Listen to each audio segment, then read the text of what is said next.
राधे राधे दोस्तों, मैं दीक्षा चौहान आप सभी का अपने चैनल कृष्ण दीक्षा पर तहे दिल से वेलकम करती हूं और ईश्वर से ये प्रार्थना करती हूं जो भी इस चैनल को देख रहा है या आगे जुड़ने वाला है, भगवान उसे जीवन में आगे बढ़ने की हिम्मत और सफलता दोनों प्रदान करे। हिम्मत से याद आया दोस्तों, हम सबके साथ कभी ना कभी कुछ ऐसा होता है कि कोई हमारा अपना हमें छोड़कर हमेशा के लिए चला जाता है और हम दुखी हो जाते हैं, निराश हो जाते हैं।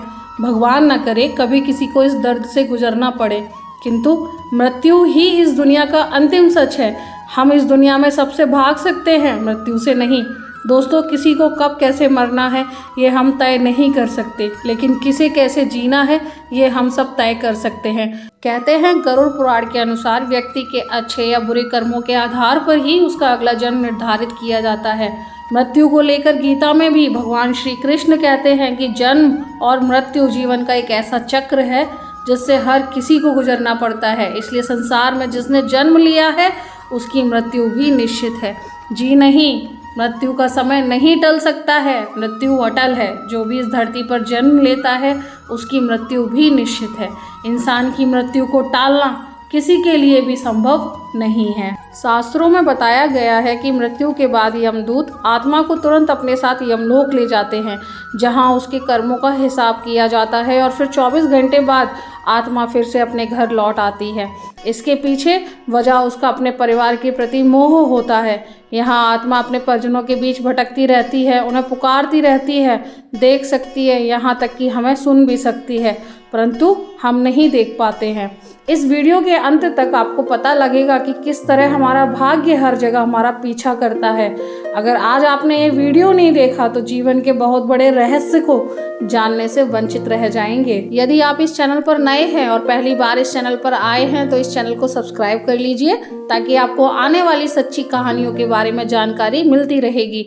अगर अभी तक बताई गई किसी भी बात से आप सहमति रखते हैं तो इस वीडियो को लाइक करना तो बनता है, तो जल्दी से इस वीडियो को लाइक भी कर दीजिए। इसलिए दोस्तों, आज मैं आपको एक ऐसी रहस्य से भरी और सच्ची घटना के ऊपर कहानी बताने जा रही हूँ जो आपके रोंगटे खड़े कर देगी। दोस्तों, ये रोंगटे खड़े कर देने वाली कहानी महाभारत और भागवत गीता की है। कई लोक कथाओं में इस कहानी का जिक्र भी किया गया है और इस कहानी को सुनने से हमारे कई पाप नष्ट हो जाते हैं। तो सुनने के लिए आपको ये वीडियो अंत तक देखनी होगी और ये कहानी आपको ये भी समझा देगी कि हमें सिर्फ अपना कर्म करना चाहिए, बाकी जो होना है वो होकर रहता है। तो चलिए शुरू करते हैं और जानते हैं आखिर इस कहानी से हमारे जीवन की क्या वास्तविकता है और आखिर वो क्या घटना थी। एक बार की बात है दोस्तों, एक कौवे की गरुड़ से दोस्ती हो गई। दोनों काफ़ी समय साथ गुजारते थे। उनमें मित्रता इतनी गहरी हो गई थी कि आपस में कोई भी बात नहीं छिपाते थे। एक दिन जब दोनों नदी के किनारे पेड़ पर बैठे बात कर रहे थे, तभी वहाँ से यमदूत गुजरे और वो कौवे को देखकर मुस्कुराए। गरुड़ और कौवे ने उस यमदूत को अनदेखा किया और अपनी बातों में लग गए। लेकिन अगले दिन फिर वही हुआ।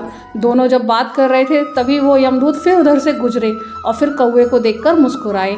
लेकिन इस बार कौवे को कुछ शंका हुई। उसने गरुड़ से कहा कि ये यमदूत मुझे देखकर कल भी मुस्कुराया था और हम लोगों ने अनदेखा कर दिया, लेकिन आज फिर यमदूत ने मुझे वैसे ही देखकर मुस्कुराया। लगता है कुछ गड़बड़ है, हो सकता है मेरी मृत्यु आने वाली है। गरुड़ ने उसे समझाया कि ऐसा कुछ नहीं है, ये एक संयोग भी हो सकता है, तुम चिंता मत करो। इस प्रकार 2-3 दिन और निकल गए। रोज यमदूत कौवे को देखकर मुस्कुराते। अब तो कौवे को जैसे मानो यकीन हो गया कि निश्चित ही मेरी मौत नज़दीक है। उसने गरुड़ से कहा, मित्र, मैं मरना नहीं चाहता। कहते हैं जब कोई घटना किसी के साथ घटित होने वाली होती है तो पहले ही हमें संकेत मिलना शुरू हो जाते हैं। दोस्तों, हम सब ने भी अपनी ज़िंदगी में कभी ना कभी ये महसूस किया होगा कि जब कभी हमारे किसी अपने के साथ या हमारे खुद के साथ कुछ बुरा होने वाला होता है तो हमें घबराहट या बेचैनी होने लग जाती है। और आज ऐसा ही कुछ उस कौवे के साथ हो रहा था। इस वजह से कौवा अब सोचने लग गया था कि यमदूत जरूर 1-2 दिन में मेरे प्राण निकाल कर ले जाएगा।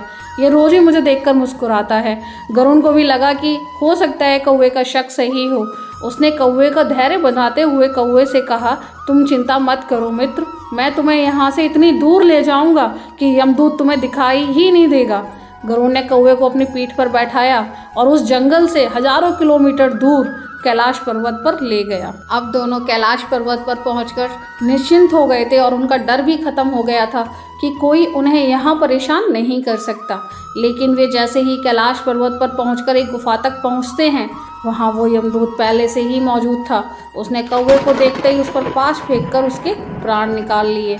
गरुड़ देखता ही रह गया। उसने यमदूत से पूछा, तुमने इसे मारा क्यों? यमदूत ने कहा कि इसकी मौत इसी समय लिखी थी, इसलिए इसके प्राण निकाल लिए।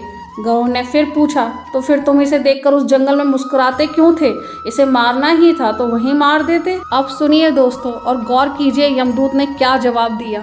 यमदूत ने कहा, इसकी मौत कैलाश पर्वत पर ही लिखी थी, लेकिन 4-5 दिन पहले इसे उस जंगल में देखकर मुझे ये आश्चर्य हो रहा था कि इतने कम समय में वहाँ पहुँचेगा कैसे, क्योंकि इसके पंख भी छोटे हैं और ये लंबी उड़ान भी नहीं भर सकता, तो हजारों योजन दूर कैलाश तक ये पहुँचेगा कैसे।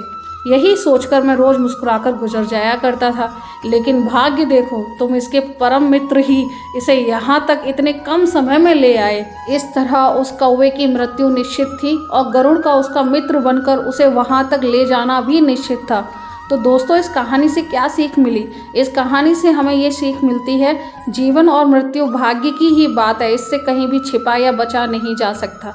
जब तक जिंदगी है तब तक कोई आपको मार नहीं सकता, लेकिन अगर मृत्यु निकट है तो कोई कोशिश आपको बचा नहीं सकती। उम्मीद करती हूँ दोस्तों ये कहानी आपको पसंद आई होगी और इस कहानी ने आपके दिल को छुआ होगा। अगर आप भी उस ईश्वर के लिखे हुए भाग्य पर यकीन रखते हैं, विश्वास रखते हैं, तो इस चैनल को ज़रूर सब्सक्राइब कर लीजिएगा। और अगर आपको वीडियो पसंद आई हो तो वीडियो को लाइक एंड शेयर ज़रूर कीजिएगा दोस्तों। राधे राधे दोस्तों, जय श्री कृष्ण।